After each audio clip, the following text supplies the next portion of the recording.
Hello everyone, welcome to ఆర్పకాస్ media. ఈ video వచ్చేసి తెలంగాణ సెక్రటరేట్ ఐదో ఫ్లోర్ నుంచి బాల్కనీకి ఏదైతే వాల్ ఉంటుందో, పారాపెట్ వాళ్ళకి ఏదైతే సపోర్ట్ వాల్ ఉంటుందో బాల్కనీకి, సెక్రటరేట్ 5వ ఫ్లోర్ వాల్ నుంచి కొన్ని పెచ్చులు అయితే ఊడి కింద పడ్డాయి. రామగుండం మార్కెట్ చైర్మన్ వెహికల్ మీద అయితే పడ్డాయి. అవి స్కార్పియో మీద. లోపల ఎవరు లేరు కాబట్టి ఎవరికి ఎటువంటి డ్యామేజ్ జరగలేదు.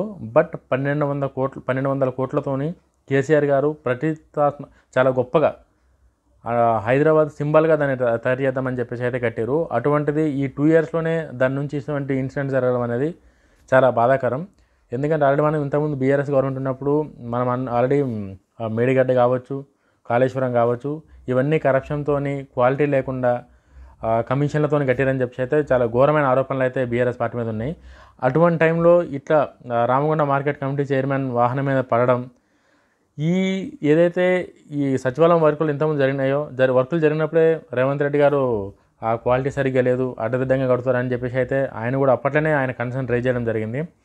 బట్ ఈరోజు ఆల్రెడీ సచివాలయం అనేది చాలా ఫేమస్ అయింది హైదరాబాద్లో. ఎంత ఫేమస్ అంటే ఒక ట్యాంక్ బండ్లో హుసేన్ షా గారు, చార్మినార్ ఎట్లనో ఇప్పుడు సచివాలయం కూడా అంత ఆ రేంజ్కి అయితే పాపులారిటీ కావచ్చు, విజువల్స్లా కావచ్చు, ఏ విధంగా చూసుకున్నా సరే సచివాలయం ఆ రేంజ్లో ఉంది.